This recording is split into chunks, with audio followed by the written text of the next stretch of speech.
Tonight we're here to discuss The Tusk That Did the Damage, a novel that uses sparse, beautiful sentences to tie together many tales surrounding ivory trade, documentary film, and encroaching development.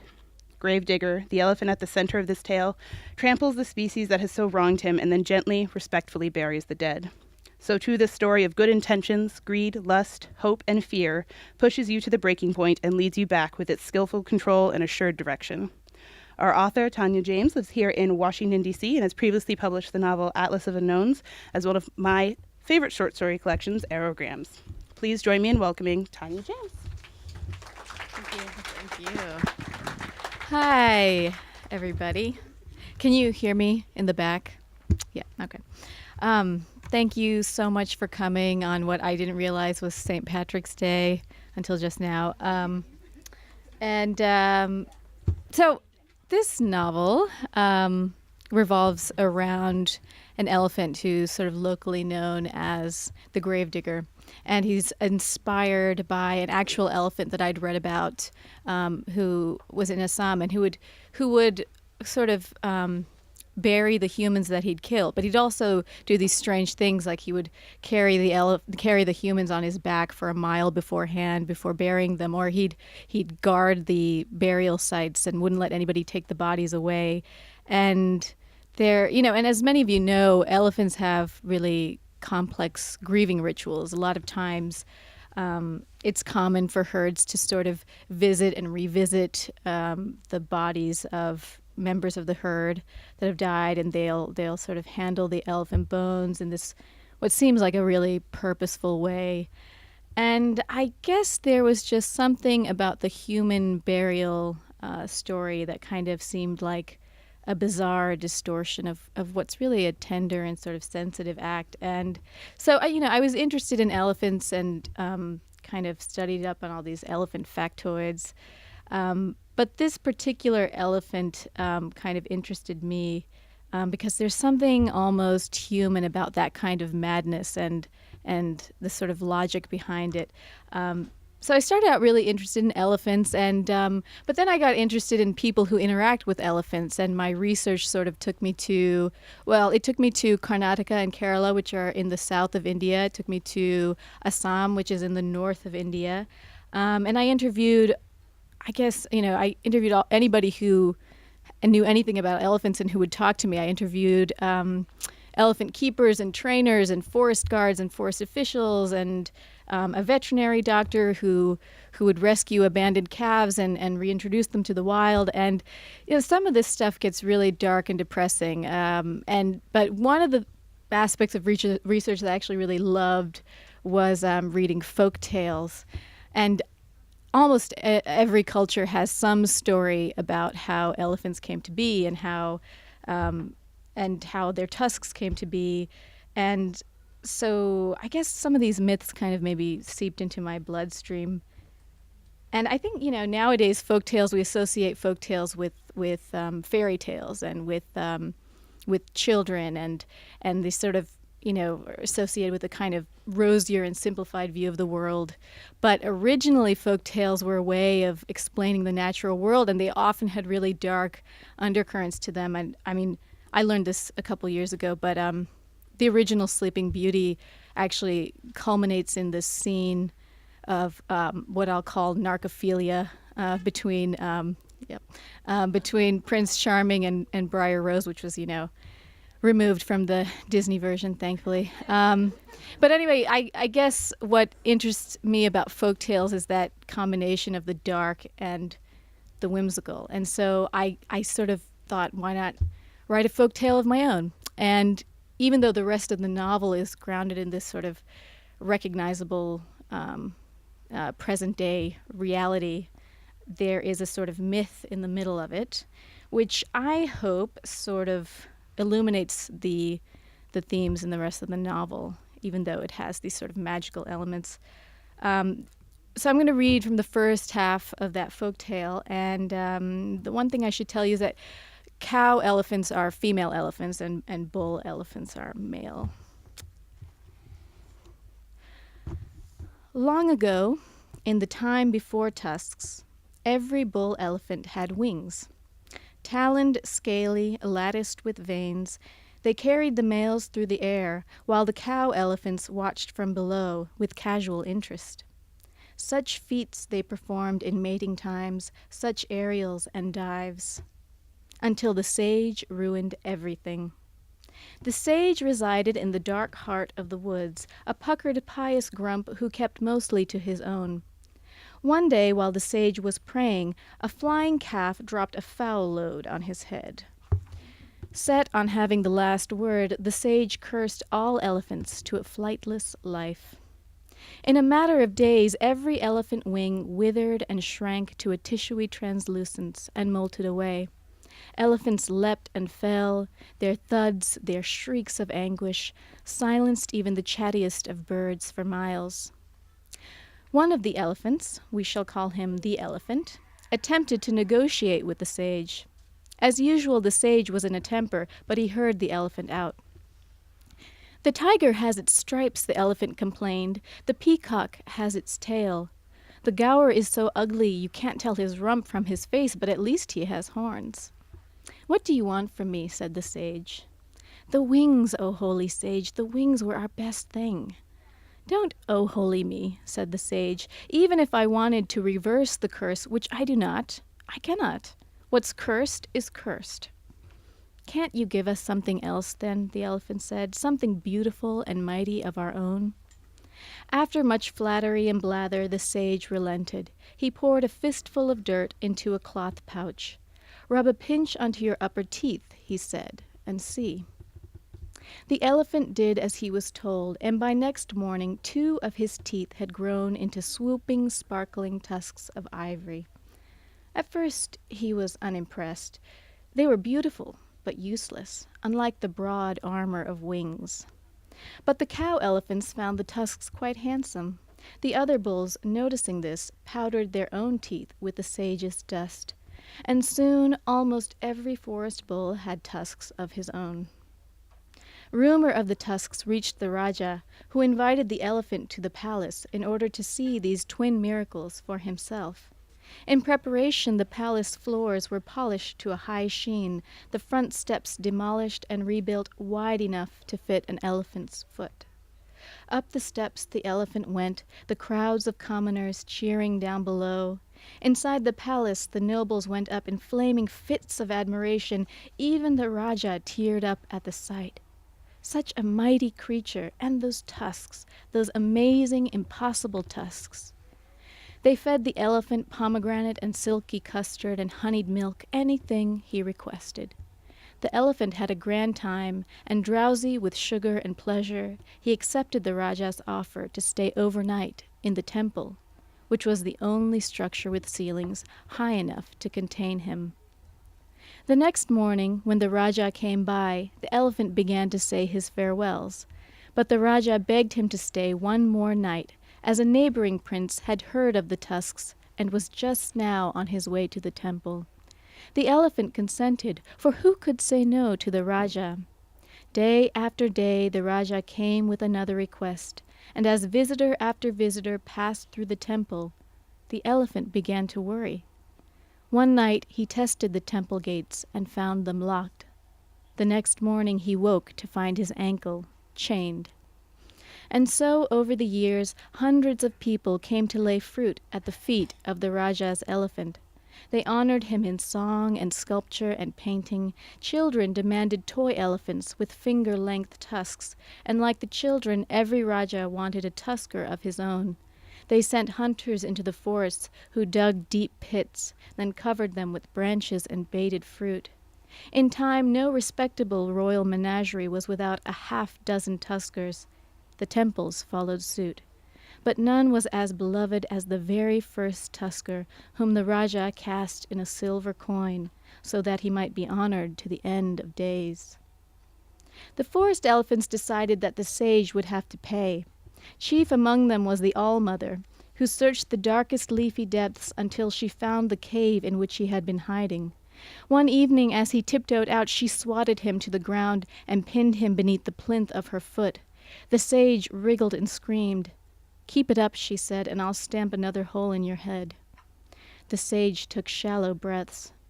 He was my son, the All-Mother said. He died in that palace, inside their cage.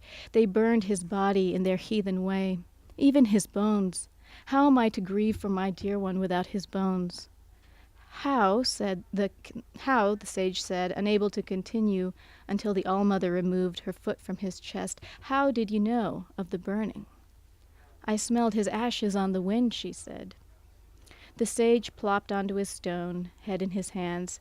He hadn't meant for the pits and the arrows and the chains. It was much worse than when he'd grounded the elephants, who did not speak to him for a full 10 years afterward. Now the sage was a fugitive in his own forest. The All-Mother demanded that the sage rid the tuskers of their tusks, but in these matters the sage was powerless. Just as the All-Mother raised her trunk to strike him dead, the sage cried out, "Wait, I have one thing to offer." Folded between 2 hills was a lake, unknown to man or animal. The sage would show her the way, and she would show the way to her kin. In this manner the elephants would know where to go when death was upon them. Here would be their last resting place at the edge of the secret lake, where they could sip the blue water and die in peace. Here they could come to grieve undisturbed, and their bones and the bones of their descendants would be safe from human hands. Said the All-Mother, "I don't give a hog's bottom about your death resort. Man will find it, and all he will see is a field of white gold for the taking. He will carve beads and bend bangles from our remains." The sage closed his eyes and saw that this was a narrow possibility. Someone would come, but thinking it best not to go into details, he said instead, "This is one place most men will not find, but if any man should come and thieve even the smallest shard, he will lay it back down along with his life." And so it was that the elephant graveyard came to be. I'm going to stop there. Thank you very much. Thank you, Elliot Holt. I think now I shall open it up to questions, if you guys have any questions.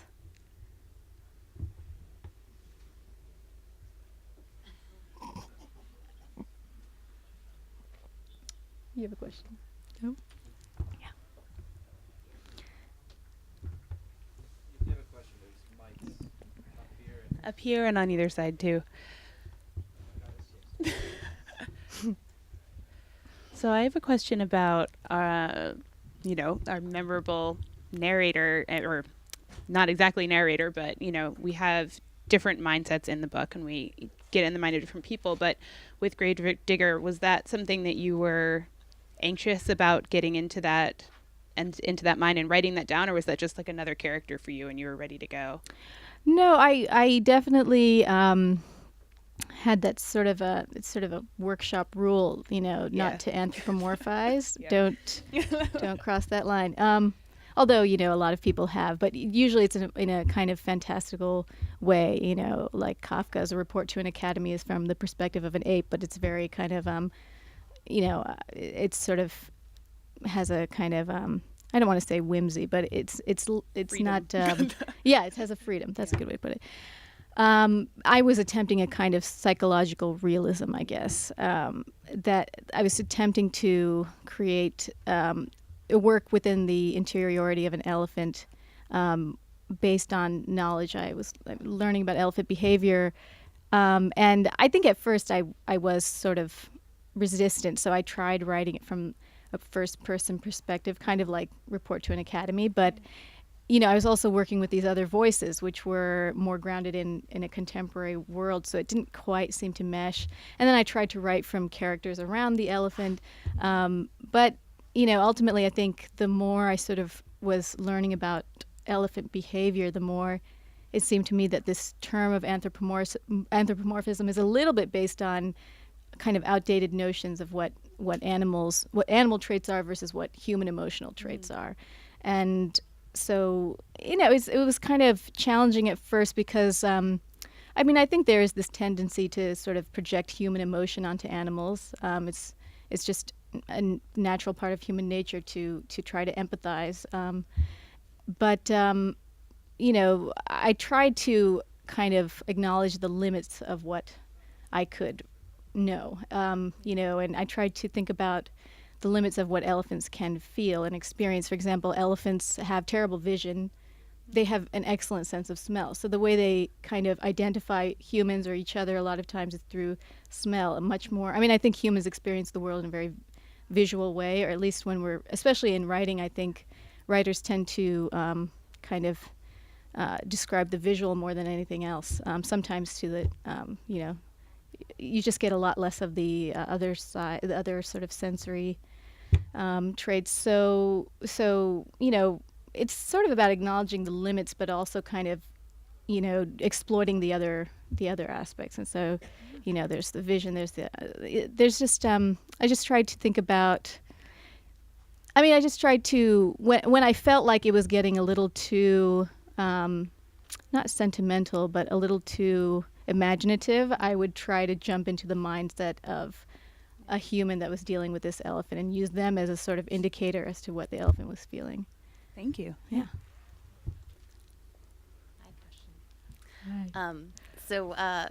Given that you came with an interest in elephants already, and you were trying to take the perspective of the people who had been victimized by rampages or poachers and so on, did you find it difficult in doing your research, especially, and then writing, to deal with people, or maybe you didn't deal with them, who had a different experience with the elephants and maybe were not as pro-conservation, and why not go with like an animal that you didn't like or something? Yeah, no, that's a good question. I actually am terrible at interviewing people because I have just this. I mean, I majored in documentary filmmaking in college, and I think I was always kind of sort of timid about interviewing people, and then to go to a place as this very, I mean, I might as well have had, Western writer on my forehead. I mean, it's just like, and then to meet with these poachers or villagers who, I just didn't want them to feel as if I'm coming in and exploiting their stories, which I am to some degree. So there was interviewing poachers was kind of a challenge for me in particular, because, I just had this kind of controlled sort of list of questions, which is one of the reasons why I wouldn't make a very good documentary filmmaker, because I think you have to be able to sort of think on your feet a little more than I'm able to do. But I was sort of expecting them to be apologetic or ashamed. I was expecting, I think poaching is something of a taboo in some areas, but for these people, for these men, it wasn't. And, they were former poachers turned forest guards, but they hadn't turned into, not forest guards, forest guides. They hadn't turned into guides because they suddenly were like, oh, I love elephants now, or what I was doing was terrible. But they turned into guides because they were given this economic incentive. They were given an alternative. And so, when they were describing really disturbing and kind of gruesome stories sometimes of the elephants they killed. And one man described, shooting a 5-year-old elephant, and then the mother just stood over that elephant for a whole day and into the next day, and he just had to wait and finally shoot her, which I thought was just like a kind of a terrible, painful story, but he was very matter-of-fact about it. And the truth is he felt that elephants aren't really that different from deer. I mean, people here, go hunting, and sort of these decisions we make about which animals are sacred and which animals are charismatic, I mean, that's somewhat arbitrary. And I think that's just the way he looked at it. So I kind of had to do some maybe reframing of sort of these ideas I had before I went in. But the short answer is no. I did have quite a bit of discomfort, especially with people who had somewhat of a kind of fraught relationship with elephants. Yeah. Hi. I get to ask you a question. Yeah. I don't know. It's on? Okay. My question is just, it seems like writing this is quite a commitment in terms of just choosing a subject like this and really delving into it like you did, and going to India, trying to figure out, trying to learn about it. So I'm actually curious about out of all the things you could have written about and you were thinking about your next piece of work, what made you decide upon this? What was the catalyst? Well, I went to India on a Fulbright with a book proposal that, I mean, just was falling apart as I was there, and I was sort of desperate because I thought, I have to produce something. But I think for me, good things can be born of desperation. But it was that, it really was that story I was telling you about, that elephant, and I was just reading more about elephants having these sort of breakdowns that seem to suggest something more than just seem to suggest more than just like animal craziness. It seemed to suggest a complex psychological break that had to do with humans, and so that kind of connection with humans and the subject of human-elephant conflict seemed almost it's contemporary, but it almost is classic in terms of the man versus nature paradigm. But I was interested in, I think what kind of sustained my interest in that subject as a novel is were the humans involved with elephants, and all the different kinds of relationships, especially in South India, that people have with elephants. Cool. Thank you.